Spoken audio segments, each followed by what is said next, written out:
प्रियाने प्रीतीसाठी छान असे कानातले घेतले आणि राजने सर्व पैसे दिले आणि प्रियाला सोबत घेऊन तिथून निघून गेला। वेळ कसा गेला ते प्रियाला कळलेच नाही। या दिवसात तिने राजसोबत घालवलेले क्षण सर्वात आनंदाचे होते। त्याशिवाय जेव्हा राजेश्वरी आणि गीता तिला फोन करून चिडवायच्या तेव्हा तिचा आनंद वेगळाच असायचा। त्याशिवाय तिच्या आईवडिलांचा आणि भावाचा रमणचाही फोन यायचा। त्यांना संपूर्ण दिवसाची गोष्ट सांगताना प्रियाने या काही गोष्टींमधून एक जग निर्माण केलं होतं। आजची रात्र प्रिया आणि राजची जयपूरमधील शेवटची रात्र होती। तन्मय आणि रीना काही दिवस इथेच राहणार होते, कारण तन्मय राज आणि हर्षने मिळून खरेदी केलेल्या हॉटेलचे अर्धे काम पूर्ण करणार होता, कारण त्याचा एक नातेवाईक त्या हॉटेलचे व्यवस्थापन करणार होता। तन्मय आणि रीनाच्या खोलीत राज, हर्ष आणि तन्मय बसले होते आणि त्यांच्या बायका दुसऱ्या खोलीत होत्या। तू का पित नाहीस? हर्षने राजला विचारले। आज मला दारू प्यायची इच्छा नाहीये, राजने फक्त एवढंच सांगितलं।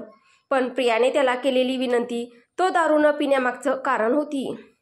हर्ष आणि तन्मय यांनीही याबद्दल जास्त विचार केला नाही, कारण राज त्याच्या स्वतःच्या इच्छेचा मालिक आहे। तो त्याला जे हवे तेच करतो। एक गोष्ट नक्की आहे, तू बदलला आहेस। मला वाटलं होतं की तू प्रियासाठी तसाच राहशील जसा तू इतरांसाठी आहेस, पण नाही। इतक्या दिवसात आम्ही एका वेगळ्या प्रकारचा राज पाहिला आहे, हो ना तन्मय? हर्षने तन्मयकडे पाहत विचारले। हो, तू खरं बोलत आहेस। शेवटी त्याच्या पत्नीच्या प्रेमाने या बंद्याला बदललं। मला कोणीही बदलू शकत नाही। मी जे काही करतो ते मी माझ्या इच्छेनुसार करतो। माझ्या संमतीशिवाय कोणीही मला काही करायला लावू शकत नाही। ती माझी पत्नी आहे आणि मी तिच्याप्रती असलेली माझी जबाबदारी पार पाडत आहे। जर तुम्ही तिला बदल म्हणत असाल तर तो तुमचा प्रॉब्लेम आहे, राज दोघांनाही म्हणाला। तू फक्त तुझी जबाबदारी पार पाडत आहेत? अरे आता तरी सांग की तू तिच्यावर प्रेम करतो आणि खूप खूप प्रेम करतो, जे तुझ्या नजरेत आम्हा पुरुषांनाही दिसतं। जेव्हा प्रिया तिच्या निरागसतेत लहान मुलांसारखी बोलते तेव्हा तुझ्या ओठांवर लपलेलं ते गोंडस हास्य लपलेले असले तरी आम्हाला ते दिसतं हं, हर्ष हसत म्हणाला। तो ज्या पद्धतीने बोलत आहे त्यावरून असे दिसते की त्याने आतापर्यंत प्रियाला आय लव्ह यू ही म्हटलेले नाहीये। तू खूप वाईट आहेस यार, तन्मय दारूच्या नशेत म्हणाला। तुला जेवढं बोलायचं तेवढंच बोल, ते प्रियाने माझ्यातलं आहे। आम्ही एकमेकांना काय बोलावे किंवा नाही बोलावे याच्याशी दुसऱ्या कोणालाही देणं घेणे नाही, राज तन्मयवर रागावत म्हणाला। ठीक आहे, सॉरी यार, मला समजले की प्रिया फक्त तुझी जबाबदारी आहे आणि तू फक्त ती जबाबदारी पार पाडत आहेस, तन्मय दारूच्या नशेत कान धरत म्हणाला। चुप बस ना तू, आपण दुसरं काहीतरी बोलूया। हर्षने तन्मयला शांत केलं आणि राजला शांत होण्यास सांगितलं, जो तन्मयकडे रागाने पाहत होता। पण या सगळ्यात बाहेर उभी असलेली प्रियाने जेव्हा हे ऐकलं की ती राजची जबाबदारी आहे आणि तो ती पूर्ण करत आहे तेव्हा तिला खूप धक्का बसला। राजने तन्मयला प्रियावर प्रेम आहे असंही सांगितलं नाही आणि त्याच्या असं न बोलण्याने प्रियाचे मन दुखावले। ती तर राजला त्याचा फोन देण्यासाठी आली होती, जो त्याने खोलीत ठेवला होता आणि ज्यावर कोणीतरी फोन करत होते। पण इथे आल्यानंतर तिला एक वेगळे सत्य कळले। ती परत तिच्या खोलीत गेली। निधी आणि रीना खूप वेळापासून हर्ष आणि रीनाच्या खोलीत झोपायला गेल्या होत्या। फक्त प्रियाच जागी होती आणि राजची वाट पाहत होती।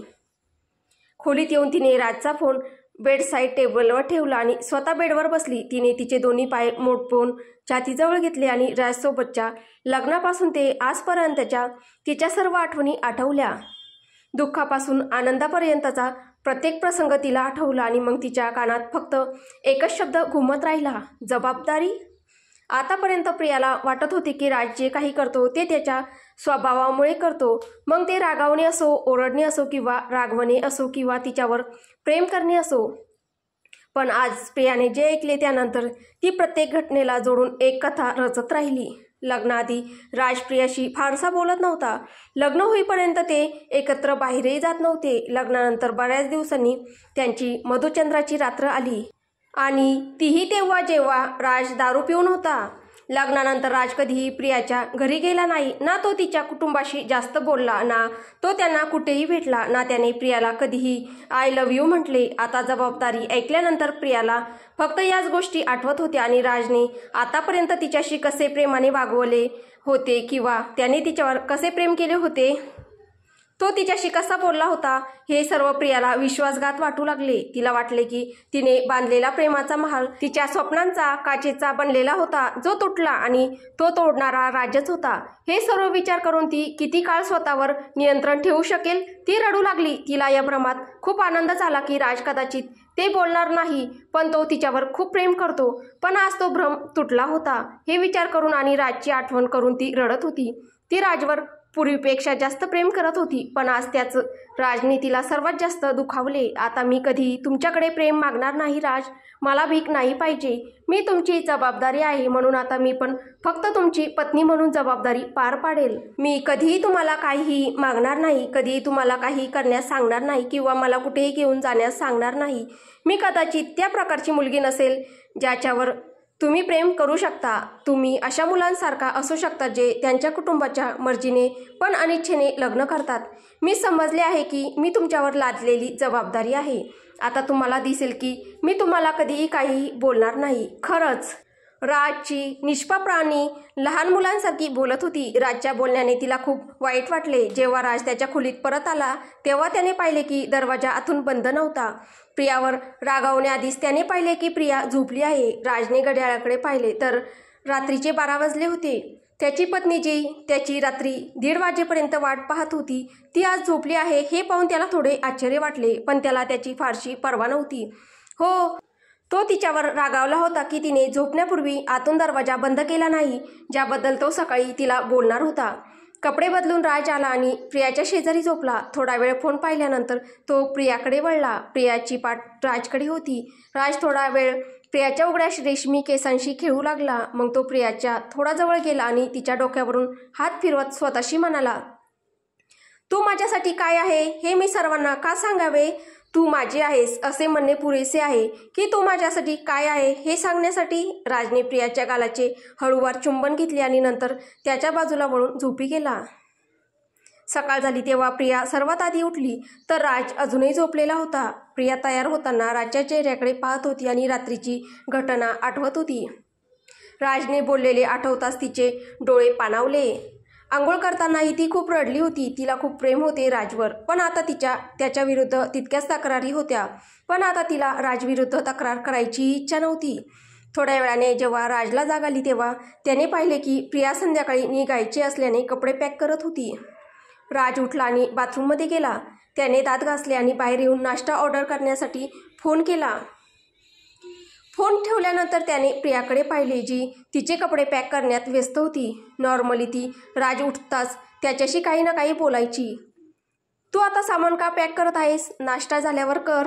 बेडवर बसून टीव्ही चालू करत राज म्हणाला, मला फक्त सामान पॅक करावंसं वाटत होतं म्हणून मी ते करत आहे. प्रिया तिच्या स्वभावाप्रमाणे प्रेमाने बोलली. आणि काल रात्री तुला दार लावावंसं वाटलं नाही का? मी तुला खूप वेळा सांगितलंय की दरवाजा बंद करून घेत जा. राज जड आवाजात म्हणाला, ते चूक झाली. आतापासून मी खूप काळजी घेईल. असं पुन्हा कधीही होणार नाही. माफ करा. प्रियाने राजकडे पाहिले आणि माफी मागितली आणि मग तिच्या कामात व्यस्त झाली. राज थोडा वेळ तिच्याकडे पाहत राहिला. आतापर्यंत त्याने त्याच्या निष्पाप राणीच्या तोंडून असे निष्पाप शब्द ऐकले नव्हते, पण तरीही तो काहीही बोलला नाही आणि टीव्ही पाहू लागला. काही वेळाने जेव्हा नाश्ता आला तेव्हा प्रियाने तो स्वतःसाठी नाही तर फक्त राजसाठी प्लेटमध्ये वाढला. तुझ्यासाठी पण प्लेटीत काढ, राज प्रियाला म्हणाला आणि नाश्ता करू लागला. आता प्रियाला राजच्या या स्वभावाची सवय झाली होती, पण कालपासून तिच्या हृदयात, मनात आणि कानात एकच शब्द घुमत होता, जबाबदारी. मला भूक नाहीये, प्रिया फक्त एवढंच म्हणाली आणि आज पहिल्यांदाच ती राजशिवाय खोलीतून बाहेर पडली. नाश्ता करत असताना राज आश्चर्यचकित नजरेने दाराकडे पाहत राहिला. तो नाश्ता सोडून खोलीतून बाहेर निघून गेला. यावरून असे दिसून येत होते की प्रियाची अगदी छोटीतील छोटी गोष्ट त्याच्यावर किती परिणाम करते. तो बाहेर गेला तेव्हा त्याने पाहिले की प्रिया बाहेर उभी होती आणि निधी तिच्यासोबत उभी होती आणि दोघीही काहीतरी बोलत होत्या. हे पाहून राज त्याच्या खोलीत गेला आणि त्याने नाश्ता न करता हात धुतला. प्रिया खोलीत परत आली तेव्हा तिने पाहिले की एका बाजूला नाश्ता पडलेला होता, दुसऱ्या बाजूला आंघोळ करून राज तयार होता. प्रिया त्याला नाश्त्याबद्दल विचारण्यापूर्वीच तो खोलीतून निघून गेला. तो तिच्यावर रागावला आहे हे तो प्रियाला स्पष्टपणे सांगत होता. राज आणि हर्ष पुन्हा एकदा मिस्टर शैलेश यांना भेटायला गेले होते. त्यांच्याशी सर्व महत्त्वाच्या बाबींवर चर्चा केल्यानंतर दोघेही हॉटेलमध्ये परत आले आणि नंतर सर्वजण एकत्र जेवणासाठी गेले. पण या दरम्यान प्रिया आणि राजमध्ये काहीही संभाषण झाले नाही. प्रियाने राजशी बोलण्याचा प्रयत्न केला नाही आणि राजनेही नाही. राज त्याच्या मित्रांशी बोलत होता आणि प्रिया निधी आणि रीनासोबत बोलत होती. जेवण आलं तेव्हा प्रियाने अर्धी चपातीही खाल्ली नाही आणि ती उठून एका जागी जाऊन खुर्चीवर बसली. तिला खूप रडावेसे वाटत होते, पण आज ती स्वतःवर खूप कंट्रोल ठेवत होती. म्हणू शकता की ती तिच्या स्वभावाविरुद्ध जाण्यासाठी स्वतःशीच लढत होती. प्रिया तर उठून गेली, पण राजने यावर काहीच प्रतिक्रिया दिली नाही. तन्मय, रीना आणि हर्ष आणि निधी कधी प्रियाकडे तर कधी राजकडे पाहत होते. प्रिया तोंड फिरवून बसली होती तर राज जेवण करत होता. पण सर्वांना आश्चर्य नाही, काळजी वाटत होती, कारण त्यांचे लक्ष राजच्या चेहऱ्यावर होते, त्याच्या जेवणावर नाही. तो इतक्या रागात जेवण करत होता. एका क्षणी त्याचा रागाचा संयम सुटला आणि तो उठून तिथून निघून गेला. असं वाटतंय की त्यांच्यात भांडण झालंय, निधीने इतरांना सांगितलं. वाटतंय की असंच झालंय. इतक्या दिवसात सगळं ठीक होतं. प्रिया ही खूप आनंदी होती. अचानक काय झालं असेल?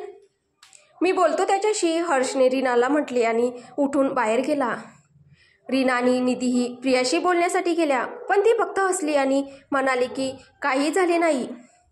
जी प्रिया प्रश्न विचारल्यावर रडायची आणि सगळं निरागसपणे सांगायची, ती आज अगदी उलट वागत होती. हर्ष बाहेर उभ्या असलेल्या राजकडे गेला. तुम्हा दोघांमध्ये भांडण झाले आहे का राज? हर्षने थेट विचारले. नाही, राज जड आवाजात म्हणाला. मग काय झालं? प्रियाने जेवण का केलं नाही? मला काय माहीत. जर तिचं मन करत नसेल तर ती नाश्ता करणार नाही. तिचं जर मन करत नसेल तर ती अर्धे जेवण झाल्यावर उठेल. त्याच्यात मी काय विचारू? राज चिडलेल्या स्वरात बोलला. मग तू इतका रागावला का आहेस? तू जाऊन तिला विचारत का नाहीस की काय झालं आहे? कदाचित ती एखाद्या गोष्टीमुळे नाराज असेल. हर्ष म्हणाला. माझ्याकडून कोणतीही समस्या नाही आणि जर कोणी विनाकारण राग काढला तर मी ते सहन करणार नाही. मी असे काही केलेले नाही ज्यामुळे ती माझ्यावर रागवेल आणि जर काही समस्या असेल तर ती मला सांगू शकते. जर ती असे राग काढत असेल तर मी तिला शांत करणार नाही. हीच समस्या आहे. जर तुम्ही त्यांच्या मनाप्रमाणे वागायला सुरुवात केली तर हे घडू लागते. माझे आजोबा बरोबर म्हणाले होते की कधीही कोणासाठी स्वतःला बदलू नका, अगदी तुमच्या पत्नीसाठीही नाही. लोक प्रेमाला गुलामगिरीत बदलतात. तू हे तुझ्या आजोबांमुळे नाही तर किंजलमुळे बोलत आहे, नाही का? हर्षने राजला म्हटले. मला त्याबद्दल बोलायचे नाही. रागाव्यतिरिक्त राजच्या शब्दातून वेदनाही प्रतिबिंबित होत होत्या. तू किंजलबद्दल का बोलू इच्छित नाहीस हे मला चांगलं समजतंय, पण मला वाटतं तू एकदा प्रियाला किंजलवाली गोष्ट सांगायला हवी, मग ती तुला समजून घेईल. मी असं काही करणार नाहीये, तुला ते चांगलंच माहीत आहे, राज जड आवाजात म्हणाला. तू प्रियाला किंजलबद्दल कधीच सांगणार नाहीस का? हर्षने विचारलं. नाही मित्रा, पण किंजलमुळे तू असा झाला आहेस. ती अजूनही तुझ्या हृदयावर आणि मनावर अधिराज्य गाजवते. म्हणूनच तुला जे प्रियाशी व्यक्त करायचे आहे ते तू प्रेमाने व्यक्त करू शकत नाहीस. हर्ष म्हणाला. हो, कारण हे बरोबर आहे. मी कधीही प्रियाला हवा तसा होणार नाही. आणि हो, किंजल आजही माझ्यावर वर्चस्व गाजवते आणि नेहमीच गाजवत राहील.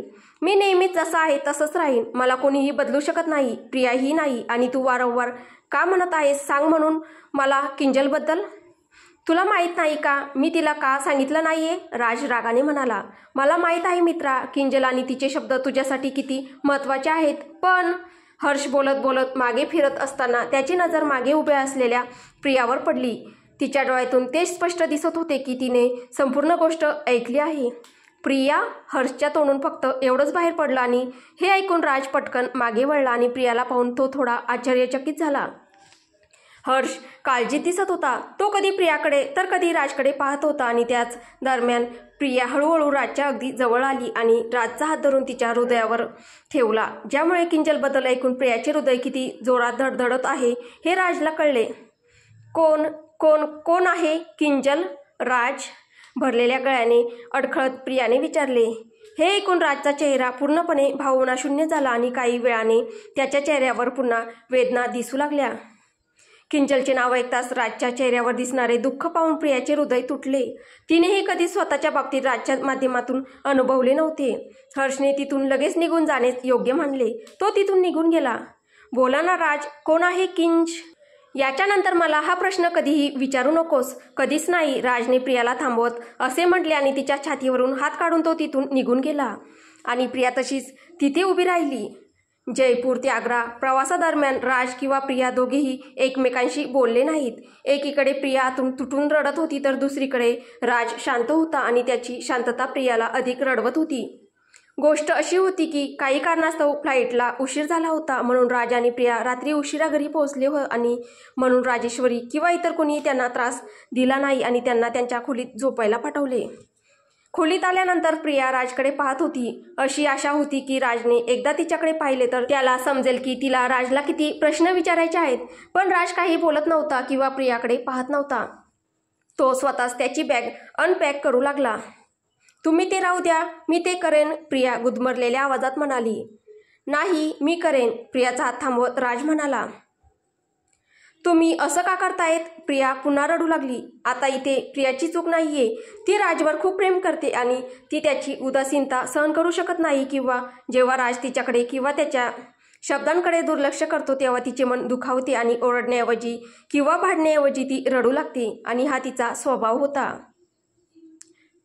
राज काहीच बोलला नाही. तो आपले कपडे काढत बाथरूमकडे जात असताना ती राज समोर आली आणि त्याचे दोन्ही हात धरून म्हणाली, राज, कृपया माझ्याशी बोला, मला बरे वाटत नाहीये, मला त्रास होतोय राज, असे म्हणत प्रिया जोरजोरात रडू लागली. तिच्या अशा रडण्याने राज थांबला. त्याने प्रियाचा हात धरला आणि तिला बेडवर बसवले. बस आणि गप्प बस, आता खूप उशीर झाला आहे, मला आता कोणतंही नाटक नको आहे, आता झोप, आपण सकाळी बोलू, प्रियाला समजावून सांगत राज म्हणाला. नाही, मला आता बोलायचं आहे, प्रिया रडत म्हणाली. मला आता नाही बोलायचं आहे, राज म्हणाला. का? माझी मर्जी, राज म्हणाला. माझ्या इच्छेचा तुम्हाला काही फरक पडत नाही का? प्रिया रडत म्हणाली. माझ्यासाठी माझी इच्छा सर्वात महत्त्वाची आहे. तुम्ही मला त्रास देत आहात राज, प्रिया पुन्हा राजचा हात धरून रडत म्हणाली. प्रिया, मी सांगितलं ना की आपण उद्या बोलू, राज तिला शांतपणे समजावून सांगत म्हणाला. पण का? आता प्रियाने इतकं बोलल्यानंतर राजला राग आला आणि त्याने आपले कपडे बेडवर फेकले आणि म्हणाला, मी काय म्हणतोय ते तुला का समजत नाही? मी तुला किती वेळा सांगू की आपण उद्या बोलू? तू लहान मुलांसारखं का वागतेस? खूप वेळापासून तू एकच गोष्ट धरून बसली आहेस की मला बोलायचे आहे, मला बोलायचे आहे, मला आत्ता तुमच्याशी बोलायचे आहे. राजला इतका रागावलेला पाहून प्रिया घाबरली आणि तिला खूप वाईट वाटले, म्हणून तिने आपला चेहरा हातात लपवला आणि रडू लागली. तू फक्त एवढंच कर, तुला प्रत्येक छोट्या छोट्या गोष्टींवर रडायचं असतं. मी असं काय म्हटलं होतं की तू एवढं रडतेस? मी तुला फक्त म्हणालो होतो की आपण सकाळी बोलू, राज म्हणाला. तुम्ही सकाळपासून माझ्याशी बोलत नाही, प्रिया रडत आणि चेहरा लपवत म्हणाली. सकाळपासून तू माझ्याशी बोलत नसताना तू मला दोष देत आहेस. तू मला नाश्ता दिलास आणि बाहेर गेलीस. तुला आठवतंय का जेवणाच्या वेळी तू काय केलंस? राज रागाने म्हणाला. मला त्याबद्दल माफ करा, पण मला फक्त एक गोष्ट सांगा, ही किंजल कोण आहे? प्रिया बेडवरून उठत म्हणाली. आता हा प्रश्न ऐकून राजने थोडा वेळ डोळे मिटून घेतले आणि मग काही न बोलता पुन्हा बेडवरून कपडे उचलायला सुरुवात केली. राज, कृपया मला उत्तर द्या, मला सांगा, ही किंजल कोण आहे जिच्यामुळे तुम्ही माझ्याशी असे वागत आहात? प्रियाने राजला विचारले. मी तुला आधी सांगितले आहे की याबद्दल कोणतेही प्रश्न विचारू नको. पण का? मी का विचारू नये? कारण किंजलबद्दल असे काही नाही जे मला तुला सांगण्याची गरज आहे, राज रागाने म्हणाला. तुम्ही खोटे बोलत आहात, प्रिया रडत म्हणाली. हो, ठीक आहे, मी खोटे बोलत आहे, मला आता तुला काही सांगायचे नाही. आता ठीक आहे, म्हणून शांतपणे झोप आणि मला आराम करू दे, माझं डोकं आधीच खराब आहे, असं म्हणत राज तिथून त्याचे कपडे घेऊन बाथरूममध्ये गेला. तर पुढे काय होईल हे आपल्याला पुढच्या भागात पाहायला भेटेल. तुम्हाला ही कथा कशी वाटते आहे कमेंटद्वारे नक्की कळवा. कथा आवडत असेल तर व्हिडिओला लाईक करा, शेअर करा. कथेचे पुढील भाग ऐकण्यासाठी आपल्या चॅनलला सबस्क्राईब करा. धन्यवाद.